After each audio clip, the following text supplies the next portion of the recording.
Hello everyone, welcome to my YouTube channel. इस video में हम बात करने वाले हैं हिमाचल प्रदेश पशुपालन विभाग में वेटनरी फार्मासिस्ट की वैकेंसी के बारे में। और इसके अलावा हम बात करेंगे हिमाचल में मुख्यमंत्री आरोग्य पशुधन योजना के तहत रखे गए ग्राम पंचायत वेटनरी असिस्टेंट की वैकेंसी के बारे में। और जो लेटेस्ट न्यूज़ है उसके बारे में हम बात करेंगे। पिछले कल हिमाचल प्रदेश कैबिनेट बैठक हुई जिसमें कि 964 नए पद क्रिएट करे गए हैं। इसमें क्या है कि जो हिमाचल में पशुधन योजना के तहत ग्राम पंचायत वेटनरी असिस्टेंट रखे जाते हैं, तो उसमें जब रेगुलर होने का टाइम आता है यानी कि वेटनरी फार्मासिस्ट उनको बनाया जाता है, तो उस टाइम पे वन टाइम रिलैक्सेशन दी जाती थी। लेकिन अभी क्या हो गया कि एक साथ 964 नए पद क्रिएट कर दिए गए हैं और इन पद के अगेंस्ट जो है वो वेटनरी असिस्टेंट को वेटनरी फार्मासिस्ट बनाया जाएगा। अभी आपने देखा होगा कि लास्ट जब गवर्नमेंट थी 2022 में 286 जो वेटनरी असिस्टेंट थे उनको उस टाइम पे वेटनरी फार्मासिस्ट बनाया गया था, तो वन टाइम रिलैक्सेशन दी गई थी। अभी भी वन टाइम रिलैक्सेशन की बात चली थी। यहाँ पे क्या है कि पशुधन आरोग्य ये जो योजना है इसमें मतलब जो डिस्पेंसरी होती थी वहाँ पे वेटनरी असिस्टेंट रखे गए थे। तो बाद में क्या होता था कि जब उनको वेटनरी असिस्टेंट बनाना होता था तो उस डिस्पेंसरी को कन्वर्ट करके रेगुलर डिस्पेंसरी बनाया जाता था। अब क्या हो जाएगा कि एक साथ अगर सरकार चाहेगी तो नियुक्ति दे सकती है। अब देखते हैं कि इसमें जब ऑफिशियल नोटिफिकेशन जारी होगी किस तरह से पूरी आगे की प्रोसेस होगी, वो तभी बता सकते हैं।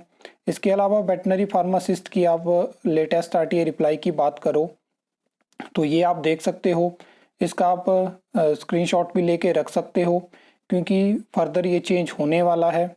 ये 2355 का जो कैडरे है इसमें 964 वैकेंसी एडअप होंगी।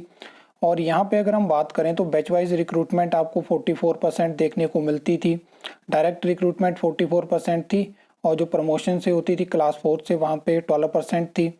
ये जो बैच वाइज रिक्रूटमेंट थी अभी तक की अगर हम बात करें तो ये रिक्रूटमेंट फिल होती थी। जो वेटनरी असिस्टेंट रखे गए थे उनको अगेंस्ट बैच वाइज वैकेंसी के वेटनरी फार्मासिस्ट बनाया जाता था। लेकिन जिस तरह का ये अब सरकार का फैसला है तो ये वैकेंसी एडअप हो जाएंगी। जो ऑलरेडी वेटनरी असिस्टेंट है वो इन वैकेंसी पे वेटनरी फार्मासिस्ट बन जाएंगे। तो यहाँ पे फ्यूचर में आपको बैच वाइज रिक्रूटमेंट ये जो रिक्रूटमेंट है ये वैसे ही देखने को मिलेगी जैसे ये बाकी डिपार्टमेंट में आपको देखने को मिलती है। तो ये अच्छी अपॉर्चुनिटी हो सकती है। और डायरेक्ट रिक्रूटमेंट यानी टेस्ट के माध्यम से जो वैकेंसी फिल होती है वो आपको वैसे ही देखने को मिलेगी। अब डिपेंड करेगा कि 2355 में जब 964 पोस्ट एडअप होंगी किस तरह से परसेंटेज होती है, किस तरह से वैकेंसी डिवाइड अप होती है। ये जानकारी आपको तभी मिल पाएगी जब नेक्स्ट आगे अपडेट आएगी और कैबिनेट का जो ये फैसला है वो डिपार्टमेंट पे इम्प्लीमेंट होगा। फिर उसके बाद ओवरऑल डिटेल आएगी उसको हम शेयर करेंगे।